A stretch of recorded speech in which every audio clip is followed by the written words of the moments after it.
Hey everyone, it's Tony George, Week 5 NFL opening line report. I haven't seen the lines. I know one of them just because I'm a Chiefs fan. I heard it already shot up. But other than that, these are just me and you taking a piss over a fence post, having a Mr. Pibb actually. Week 5 NFL lines here. We're just going to give you some initial thoughts and reactions to the opening lines. Decent week in the NFL for us here. Hit a top play on Kansas City last night with, of course, Tampa Bay. Did whatever they wanted to with them. We'll talk about that. Let's just take a look at them. These aren't handicap picks. I'll give some initial leans if I see something I like and tell you what I just think out of the gate. You can leave comments in the comment section and leave the F-bombs and all that out of it. Links to porn sites, other handicappers touting their links to their website. Do your own homework. And nonetheless, we'll go ahead and give you just my initial thoughts. And you leave some comments and I'll answer them throughout the week. I'll check in from time to time in the back end to prove them. And then we'll move on from there. So let's go ahead and pull them up here. I'm real interested to see a couple of them for sure. All right, let's start with the Thursday night game, and that is the Colts. Another egg laid. How did they beat Kansas City? And Kansas City had an extra 3 days to prep for that game. Come on. Matt Ryan's done. Taking on Denver. 2-2 Denver. 1-2 Colts here. Well, actually, they got a tie. Denver 3.5, total 43.5, the Thursday night game. I'll be looking for player props in that one. I'm not going to want anything to do with that game. That thing screams under. Screams under. On Sunday, the New York Giants are at the Green Bay Packers. Packers opened up 7.5, total 41.5. Who's going to play quarterback for New York? They had to run Jones. They had to run Jones into the. I had New York on one of my premium play winners on Sunday. They had to run Jones into the huddle to call the play and then go out and stand as a wide receiver and not do anything because he had a high ankle sprain. And Tyrod Taylor came in and got his bell rung like a mofo. Who's their third stringer?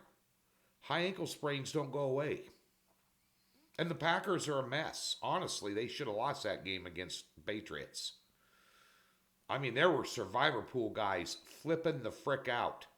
A buddy of mine was one of them. Called me up, go, we're in deep. We're gonna, blah blah blah. Well, 7.5, 41.5. Until I know what's going on with New York. I mean, honestly. Rodgers has got to get some chemistry with his receivers, and they got to be able to run the football. And they got to figure out a way to stop the run. Because Saquon Barkley can run the rock. And Chicago Bears ran all over Green Bay. Montgomery had a huge night. A bunch of no-name backs from the New England Patriots ran all over him. Falling forward for 7-8 yards a carry. I don't know what the yards per play was there, but unbelievable. That one there, without a quarterback, Green Bay might be a teaser candidate. Although I had him in a teaser yesterday, we missed it by a half, which really pissed me off because I had Seattle on the other side of that, and they won outright. Chargers at the Browns. How about the Browns yesterday? They out-yarded Atlanta by almost 100 yards. Mariota had 9 completions. They got beat. How many completions do you think Herbert's going to have? I mean, Williams went nuts yesterday. Mike Williams went nuts. They're missing one of their best wide receivers. I had a prop bet. Prop bet was over 50 yards. 50.5 yards. We pounded that. Pounded it.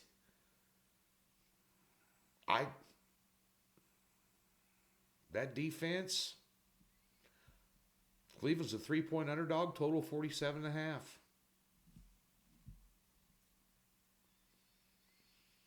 I could only lean Chargers. Detroit at New England. New England opened up 2.5, total 46.5. Take the over. I don't care who Detroit is playing. It's an over. Period. Atlanta getting 8 at Tampa Bay. Boy, Tampa Bay got beat up. That vaunted defense gave up 41 to the Chiefs, and it could have been worse. Brady got it going a little bit last night. Atlanta 2-2. Both of them sitting at 2-2. 8. Divisional game. I'd take Tampa in a teaser. Seattle at New Orleans. New Orleans minus 5.5. What a horrible ending for them in that game against Minnesota. With that kick bouncing off the upright and then hitting the crossbar and then bouncing forward instead of rear. Could have put that thing in overtime. Andy Dalton looked pretty good. Seattle, back-to-back roadies. I hate laying 5.5. I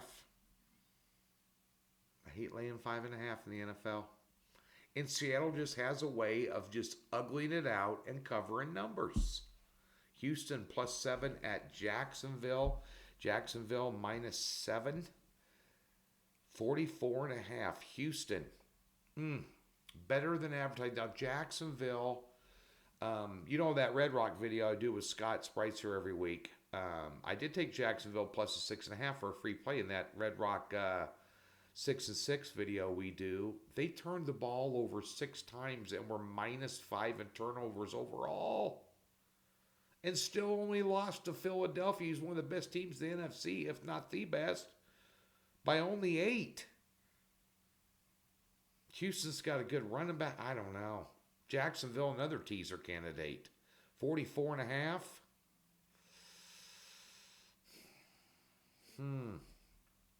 Seems a little high. Pittsburgh getting 14 at Buffalo. What? Total 47.5. Kenny Pickett. Kenny Pickett.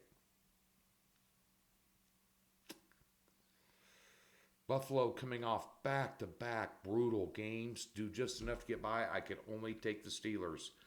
Miami -3.5 at the Jets. Oh boy, Jets always give them fits.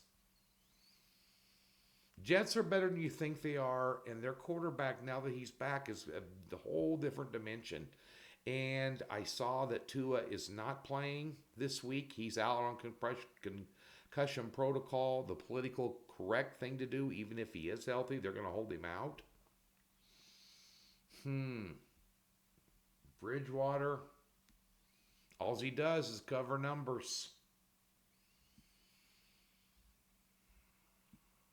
If I took Miami, I'd buy him down off that 3.5. Lay the $1.20 and just get him at -3. Has that? Yeah. That's an interesting game. Washington +2.5 against Tennessee, who at home 43.5. I got to take Tennessee. Chicago getting 7 at Minnesota. Another teaser candidate on the Vikings, total 43.5. Coming back from that debacle they had at New York, back-to-back roadies. It's not in prime time, so Cousins won't suck. I could only lead Minnesota there. San Francisco. Now I'm taping this before Monday Night Football game, so anything can happen. San Francisco at Carolina laying 4.5. I can only take San Francisco total, and that's 40. Probably about right. Yeah. Dallas. They say that they're taking on the Rams. Again, Monday Night Football's not been played. Dallas is getting 5.5 at the Rams. I got news for you. They're saying that Prescott might come back. I wouldn't put him in unless he's 100% ready. Why are you rushing to put him back? I don't care if you're paying him $40 million. They're good with Cooper Rush. And they scheme different with Cooper Rush than they did with Prescott, and it's working better. I can only take Dallas there. Philadelphia -5.5 at Arizona.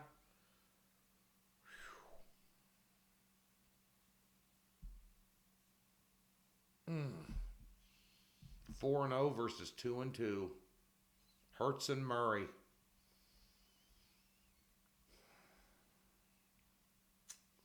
You beat Jacksonville by 8 points at home when you got +5 in turnovers. I'd only take the home dog there. The Sunday night, is that Sunday night game? Baltimore -3 at Cincinnati. What's wrong with Baltimore? The last 5 home losses they had, 3 of them they had double-digit leads, and 2 of them they had 7-point leads, and they lost them all straight up. Cincinnati's coming on. Total 47.5. Baltimore 3. Cincinnati in a teaser. Get them to +9 now. The Monday night game is Kansas City -7.5. Total 51.5 against Las Vegas. I'd lean over. Kansas City in a teaser, but I'd lean over. Last year, Kansas City, I wrote this down so I won't forget. Kansas City since 2017 is 8-2 straight up against the Raiders. Last year, they beat them by a combined score of 89-23. 89-23. Have you seen anything from the Las Vegas Raiders that has closed that gap that much? I mean, that's 66 points. Say they closed it by half by bringing on Devontae Adams. Just hypothetically. That means that Kansas City win by an average of 15 points a game. You saw what Kansas City did when they can get on the same page, focus, and dial in, because they did whatever they wanted to do against one of the better defenses in the NFL on the road on Sunday night. They've got 3 running backs, including the rookie, that might be better than Hilaire.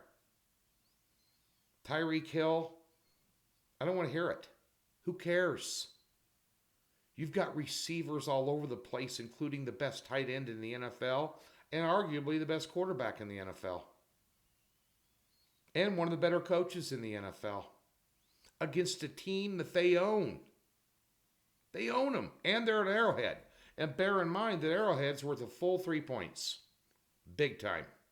Full 3 points. One of the toughest places to play. I'm not saying this because I'm a Kansas City fan.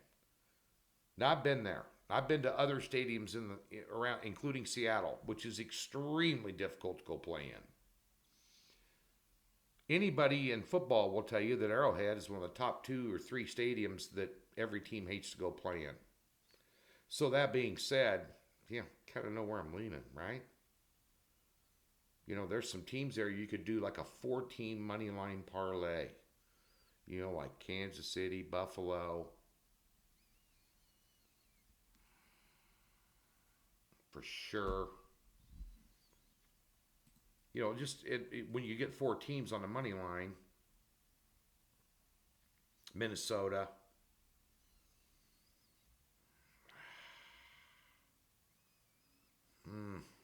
Green Bay, there's your 14 money line parlay. These are just opening thoughts, guys and gals, just throwing it out there to you. Whatever you like, whatever you think, whatever you see, leave comments, bring them up. We'll have a discussion. Thanks for tuning in. Let's get them this week.